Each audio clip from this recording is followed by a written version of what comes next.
Let's talk to the general manager of the Houston Rockets on this opening night, Rafael Stone, with us here on the show. Rafael, good afternoon. Thanks for joining us, and congratulations. Was the two guys and the signing of their contracts, was that on like your to-do list that you kept saying, all right, day 1, day 5, day 10, I got to knock this off my checklist? No, but it was obviously a really big thing for us and for them. But I think, just kind of the way, the way the collective bargaining agreement works and their contract structures, it was definitely, the checklist was make sure we're having good conversations with them and we're touching base and we're talking through things. But if something didn't happen this offseason, we would have just gone into next offseason. They, for sure, both those guys factor into our plans long term. And so, that was kind of something we took for granted. But in terms of like, we have to get it done now, no, it wasn't a have to. It's a very, very, very nice to, though. I'm really excited for those guys, and I'm excited for the team. I think they're very excited. I think a lot of Rocket fans are excited. You've got two different contract lengths. I don't know if that was intentional or that's wiggle room or just what the client and the player and the agent and yourself wanted. So where do we fall on the 3 years for Jalen and 5 for Alpy? It's really just that what those guys preferred. You know what I mean? And so I think, one thing about being in Houston, I don't want to say we take it for granted, but we're a very, very attractive market. And I've now lived with Jalen and Alperen for 3 full years. And, I know they love it here, and I know they want to spend their careers here. And I know they love working with Ime and their teammates and everything else. So so from our perspective, I guess sometimes I think teams operate out of fear that players might prefer other destinations. That wasn't and kind of isn't, for us, really something that worries us. And so it was more just, hey, we want to find a good agreement that works for us and for them. And, when you do that, everybody's got to make some concessions here or there. And certainly they made some, and certainly we did too. Mm-hmm. But in terms of like the length and the structure, I think, we wanted to provide them with some flexibility so that they felt more comfortable. And that was an area we could provide some, that we could give on, depending upon what they preferred. And so we did.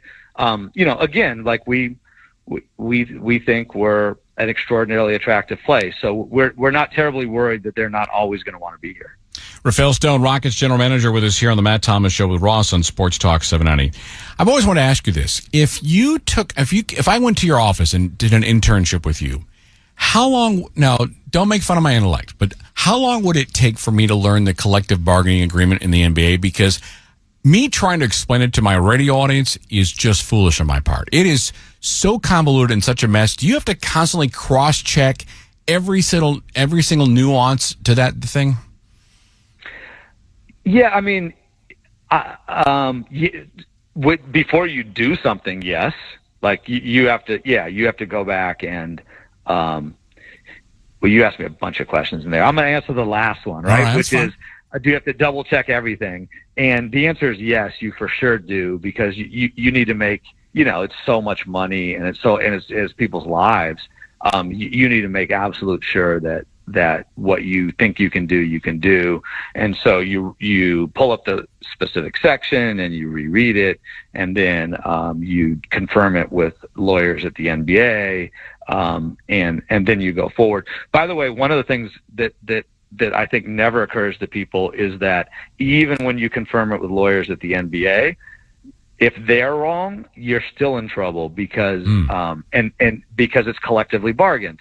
So it's lawyers at the NBA and at the Players Association who write the language, and if they don't agree on what the language means, the lawyers at the NBA don't get to dictate it. It then goes in front of an arbitrator or something like that. We've actually had that in the past where people interpret things differently, and the team has kind of been stuck on the hook long in the past, like, I don't know, 15 years ago or something, like very, very long ago. But it was a great learning lesson for me that you have to be really, really careful. And so, again, it's not enough. even just calling the league and asking, not that they would ever be wrong intentionally, but human beings make mistakes. You have to be careful, and you need to make sure you do the work yourself as well. In terms of the first part of your question about how long it would take to learn, it's not quick. But if if it's an enormous part of your job, and if you've got a little bit of background in contracts, I think it's something that in a couple of years you can become really fluent in. I'm lucky in that one of the guys I work with understands it even better than I do, and I'm pretty good at it. So between the two of us, we're very comfortable. So we have kind of a depth and breadth of knowledge that I would stack up against any other teams. A lot of teams, struggle more than maybe we do with that aspect of it. Rockets GM Rafael Stone with us here on Sports Talk 790, and specifically on Jalen Green. As we know, we've seen the ceiling and what he can provide on the floor. This contract, of course, a vote of confidence in his abilities. What have you seen from him that has allowed you to give that vote of confidence and what he can grow into and be consistent as far as an all-star caliber player? Well, I mean, the first thing we've seen is kind of since the All-Star break last year, we've seen pretty consistent play. He's been, he's a scorer, and shots don't always go in. So it's not, when you talk about consistency with a scorer, it's not necessarily does the guy make, 3 out of 7 threes every single game, because that doesn't happen. One game he'll make 5, one game he'll make 1, whatever. But what you do see is that a player is getting the specific spots and knowing and reading the defense well each and every time, and contributing in other ways. Like their defense is improving, their recognition on when to kick and when to go is improving, all of those things. And so we've definitely seen a much greater level of consistency with Jalen that started, like I said, kind of midway through last season, and we've seen it in the preseason. We've seen it in our training camp practices, and so we're just really, really excited about his future because we're seeing greater consistency and because of his improvement arc. He's definitely somebody who came in with really, really unique and special talents, but had to learn a lot of the game, and he's gotten every year he's gotten a little bit better, and in someone that young and that talented, that's what that's the big ask, is please get better every year, work really hard at it, and he's definitely done that. Yeah, and with he and Sengun, we're talking about that and improving and getting better. How much of that do you use the on-court data? And I know obviously it's a mix, but as far as things on the personal level, putting in the work and being coachable and all that type of stuff, how much do you lean on Coach Udoka for those things and other parts of your staff? Well, I mean, we're very much a collective. We have the smallest staff in basketball, and it's very intentional because it allows us all to lean on one another and have real input. If you get to, there's some staffs that are 60, 70 people, and there's nothing wrong with that, but at that point, not everybody can weigh in, and not everybody can you just can't coordinate that amount of people. And so it's, for us, it's very much, we're small and it's a collective, and everybody's listening to everybody. And obviously, Ime is, has an enormous voice. But it's also like, so that's our process. But with both Jalen and Alperen, it's obvious, and I've been around them in that respect. I've got an enormous advantage over Ime and the rest of our coaches because I've been around them so much longer. And for both of them, kind of, you can in real time watch them grow up, and it's just exciting and it's fun, right? And they came to us as teenagers, and watching them become, young adults is awesome on a very personal level, having nothing to do with basketball. And then on the court, I'm at every workout, I'm at every practice, and you can tell if so. It's, not everybody has a great day every day, but either people work hard or they don't, and both those guys definitely do.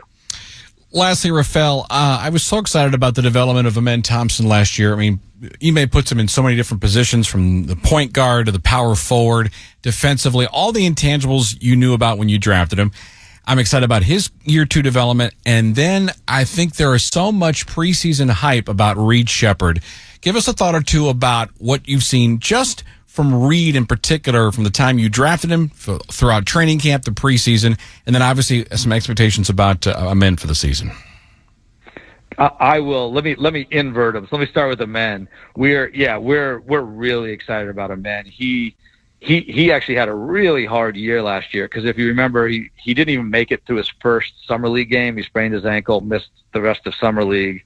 Came to camp, had a really good camp, and then immediately sprained his other ankle and was out for 20 games, and then got sick. And I still don't know what was wrong with him, but he was coughing for 2.5 months last year and lost about 15 pounds and just had a really, really hard year. And wasn't feeling good or feeling like himself until I'd say maybe January, maybe halfway through January. And then we started to kind of see him pick up a little bit. And then kind of like Jalen post All-Star break, he really put it together. And we're really excited about him. He's just a really good basketball player, and he's just blessed with athletic gifts that no one has. He's so big and strong and fast and jumps so high. And because he's a really good player, he's able to use those advantages on both sides of the ball and rebounding. And he's really been good for us this summer and in preseason. And so, I think he's going to be a huge part of what we do every game. And the quicker he's able to translate that play, which is, some of it is like confidence and some of it is like his teammates and some of it is just him. But the quicker he's able to play like the player we've seen, the better we'll be. And we're excited about that, whether that translates immediately at 100% on day one, or it takes 20 games or whatever. We're really excited about his future. I'm equally excited about Reed's future, but he's a rookie. And so, I think he's going to play right away. And I'm excited about that, because he had to earn that, it was not, even though we were drafted him so high, like nobody told Coach Udoka that he had to play. It's, you bring in talent and I hand it over, and then, Ime's job is to win games. And so, but I do think he's earned, a spot in the rotation to start the year, which is really exciting.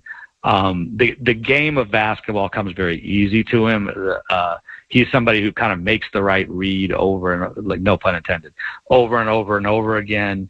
And then defensively, he's a playmaker, and we have a couple of those guys. Fred is one, Dylan is one, Tari is one, and Amen is one. So we actually have a bunch. But he's a playmaker. He's not a static guy on defense. He's reading what the opposition is trying to do. He's trying to take the ball away. He's trying to touch it. He's trying to make plays, and that's translated a bit. The flip side is, he's never played a regular season NBA game, and everybody's really big and really strong and really good. And the things that you get away with at lower levels, including summer league and even against bench units, you just cannot do against some of the better players. So there's just this natural adjustment period that every player in the NBA goes through, and he's going to go through. And some guys get through it a little quicker, some guys a little slower. We'll see how that goes, but we're very, very excited about him and his future. We do think he can be really dynamic. Awesome stuff. Rafael, thank you very much for the time. Best of luck, not only tonight, but the entire season. And we will see you at the TC later this evening. Appreciate the visit. Really, you do. Awesome. Thanks, guys. All right, we'll see you. That's Rafael Stone, general manager of the Houston Rockets, with us here on Sports Talk 790. 713-212-5790 if you want to comment on anything that Rafael had to say. I'm ready to run through a brick wall and get this Rocket season started. Let's go. That was awesome. I'm ready to help out Turbo and jump off the trampoline. I feel like you might rip an Achilles or something, so don't do that. Rip? I think I would shred it. Yeah. You can call me Cam Akers Thomas. 713-212-5790. 713-212-5790. I want to tell you about Big City Wings. They've got